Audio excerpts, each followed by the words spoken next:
नमस्कार दोस्तों, स्वागत है हमारे इस नए वीडियो में। तो आज हम लेकर आए हैं यूपी बीएड एंट्रेंस एग्ज़ाम 2026। इसमें हिंदी का हम एमसीक्यू कराएंगे और प्लस उसमें जो जितने ऑप्शन हैं उसको हम सॉल्व करवाएंगे। और उसके पहले देख लीजिए कि आपको हम एक जानकारी दे रहे हैं कि जो मेरा चैनल है आर्या टीचिंग पॉइंट, इस पे हम यूपी पीसीएस का घटना चक्र कराए हैं, शॉर्ट्स नोट्स कराए हैं, घटना चक्र समरी है वो। और बीपीएससी भी उसमें यूज, मतलब उसमें जितने भी क्वेश्चन है उसमें बीपीएससी में भी यूज हो जाएगा। यूपी टेट है, सी टेट है। यूपी टेट का हम 2-4 दिन में हम इसका एमसीक्यू लाएंगे, प्लस थ्योरी भी लाएंगे इसका, और सी टेट का भी क्लास लेंगे इसमें। तो इसको ज्वाइन करने के लिए मेरा ये नीचे लिंक दिया है, आप टेलीग्राम से जुड़ सकते हैं और नंबर है, इस पर व्हाट्सअप आप कर सकते हैं। तो बिना देरी करते हुए हम शुरू करते हैं। फर्स्ट क्वेश्चन क्या है इसमें कि जल का पर्यायवाची शब्द कौन है। जल का पर्यायवाची शब्द कौन है। अग्नि दिया है, नीर दिया है, गगन दिया है और पवन दिया है। तो अग्नि, गगन, पवन ये तो नहीं होगा। इसमें जो नीर है ये जल का पर्यायवाची होगा।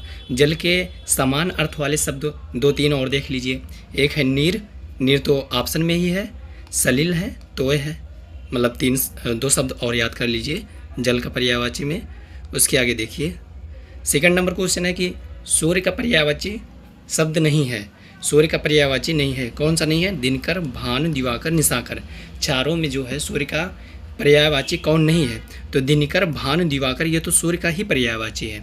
और जो ये डी नंबर है निशाकर, ये चंद्रमा का पर्यायवाची है। किसका पर्यायवाची है? चंद्रमा का पर्यायवाची है। ठीक, इसके आगे देखिए, प्रश्न नंबर 3 है कि आकाश का पर्यायवाची शब्द नहीं है।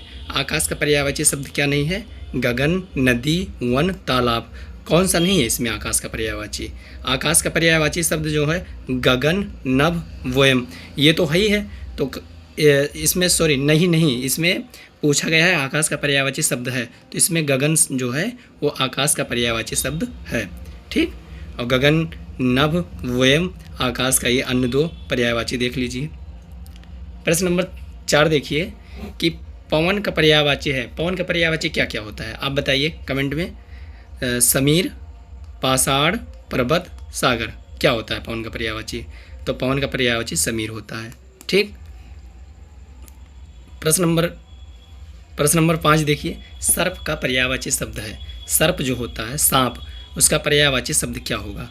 तो इसमें जो है सर्प के लिए नाग होता है, एक अहि होता है, उरग होता है।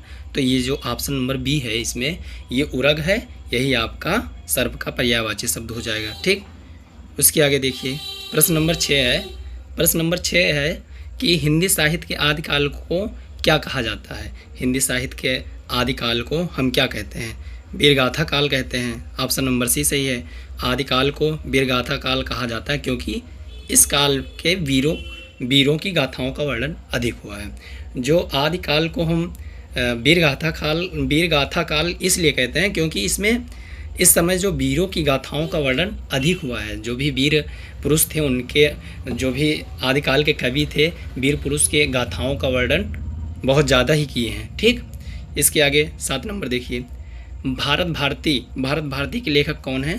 तो भारत भारती के लेखक कौन है? मैथिली शरण गुप्त हैं। भारत भारती के लेखक मैथिली शरण गुप्त हैं। ये भारत भारती देशभक्ति की भावनाओं से ओतप्रोत काव्य की रचना है। ठीक, ऑप्शन नंबर 8 देखिए, उर्वशी की रचयिता कौन है? उर्वशी के रचयिता, और सुनिए एक बात और बता दे रहे हैं कि इसमें जो जितने भी क्वेश्चन मेंशन किए गए हैं टोटल ये उसके आगे हम सत्र भी दे दिए हैं कि ये कौन कौन से सत्र में पूछा गया है। जैसे ये उर्वशी की रचयिता कौन है, ये 2020 के बीएड एंट्रेंस एग्जाम में पूछा गया था। ठीक, ये 2020 के बीएड एंट्रेंस एग्जाम में पूछा गया है। तो उर्वशी के रचयिता कौन है? उर्वशी के रचयिता दिनकर जी हैं। कौन है? दिनकर जी हैं। दिनकर जी को क्या मिला है? ज्ञानपीठ पुरस्कार। किसके लिए मिला है? उर्वशी पुस्तक के लिए। उर्वशी जो रचयिता की हैं उर्वशी के, इसके लिए इनको वो मिला है, ज्ञानपीठ पुरस्कार मिला है। 9 नंबर देखिए, मैला आंचल उपन्यास किसने लिखा है? तो मैला आंचल जो उपन्यास है वो फणीश्वरनाथ रेणु ने लिखा है। किसने लिखा है? फणीश्वरनाथ रेणु ने लिखा है। ये 2023 में पूछा गया था। कब पूछा गया था? 2023 में पूछा गया था। ये प्रसिद्ध आंचलिक उपन्यास है। जो ये मैला आंचल जिसने लिखा है, फणीश्वरनाथ रेणु ने लिखा है, ये एक प्रसिद्ध आंचलिक उपन्यास है जिसमें ग्रामीण जीवन का चित्रण किया है। क्या किया गया है इसमें? ग्रामीण जीवन का चित्रण किया गया है। ठीक, ये 2023 में पूछा गया था। 10 नंबर देखिए सवाल, कहा है कि झांसी की रानी कविता की रचयिता कौन है? ये 2022 में पूछा गया था। तो झांसी की रानी की कविता के रचयिता कौन है? सुभद्रा कुमारी चौहान है। कौन है? सुभद्रा कुमारी चौहान है, जो कि एक कविता ये रानी लक्ष्मीबाई के वीरतापूर्ण जीवन पर आधारित है। जो ये झांसी की रानी कविता है, ये कौन लिखा है? कि सुभद्रा कुमारी चौहान ने लिखा है, और ये एक वीरतापूर्ण जीवन पर आधारित है। किस पे आधारित है? वीरतापूर्ण जीवन पे आधारित है। 11 नंबर क्या है? कि रश्मरथी के लेखक कौन है? ये 2021 में पूछा गया है। टोटल जितने प्रीवियस ईयर क्वेश्चन हैं टोटल हम कराएंगे, और ये 2021 में पूछा गया है। तो रश्मरथी के लेखक कौन है? तो रश्मरथी के लेखक जो हैं दिनकर जी हैं, और ये जो रश्मरथी लिखे हैं दिनकर जी, ये महाभारत के कर्ण पर आधारित काव्य पर लिखे हैं। जो महाभारत के कर्ण जो हैं महाभारत के, उन्हीं के आधारित प्रसिद्ध काव्य पे लिखे हैं। ठीक, प्रश्न नंबर 12 देखिए। प्रश्न नंबर 12 में बताया गया है कि हिंदी साहित्य के भक्तिकाल को क्या कहा जाता है? ये 2020 में पूछा गया था। हिंदी साहित्य के भक्तिकाल को क्या कहा जाता है? हिंदी साहित्य के भक्तिकाल को हम स्वर्णयुग काल भी कहते हैं। क्या कहते हैं? स्वर्णयुग काल भी कहते हैं। नीचे देखिए ये कि भक्तिकाल को हिंदी साहित्य का स्वर्णयुग काल भी कहा गया है। जो भक्तिकाल था उसे स्वर्णयुग काल भी कहा गया है। और भक्तिकाल के कवि जो हैं कबीर दास जी हैं। और कौन है? कबीर दास जी हैं। और कौन है? और रविदास जी हैं। और कौन है? मलुक दास जी हैं।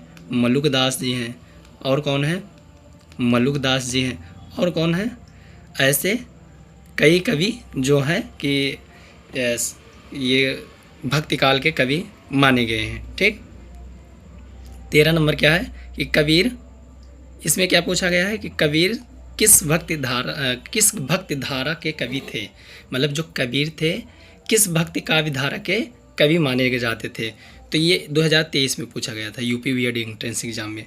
तो ये सगुण थे कि निर्गुण थे, कि कृष्ण भक्ति थे कि राम भक्ति थे? भक्ति काव्य धारा के अंतर्गत आते थे, लेकिन ये निर्गुण काव्य धारा के अंतर्गत आते हैं। जैसे भक्ति काव्य में सगुण भी है, निर्गुण भी है, तो ये निर्गुण काव्य धारा के कवि माने जाते हैं। निर्गुण भक्ति काव्य धारा के प्रमुख संत थे। उन्होंने मूर्ति पूजा और आडंबर का विरोध किया। क्या किया था? इन्होंने मूर्ति पूजा और आडंबर का विरोध किया था। ठीक, 14 नंबर देखिए, गीतांजलि के रचयिता कौन है? ये यूपी बीएड 2022 में पूछा गया था। कब पूछा गया था? यूपी बीएड 2022 में पूछा गया था। तो गीतांजलि के रचयिता जो हैं टैगोर हैं। कौन है? टैगोर है। गीतांजलि पुस्तक थी वो रविंद्रनाथ टैगोर ने लिखी थी। इसके लिए उनको नोबेल पुरस्कार भी मिला था। क्या मिला था? नोबेल पुरस्कार। लास्ट क्वेश्चन देखिए, 15 नंबर, अंधेर नगरी नाटक के लेखक कौन है? ये 2021 में पूछा गया था। जो अंधेर नगरी नाटक बचपन से आप पढ़ते चले आए हैं, उसके रचयिता कौन है? तो उसके रचयिता जो थे वो भारतेंदु हरिश्चंद्र थे। कौन थे? भारतेंदु हरिश्चंद्र थे। अंधेर नगरी जो है हिंदी का एक प्रसिद्ध व्यंग नाटक है। क्या है? एक हिंदी का प्रसिद्ध एक व्यंग नाटक है। भारतेंदु हरिश्चंद्र को हिंदी गद्य का जनक भी कहा जाता है। जो भारतेंदु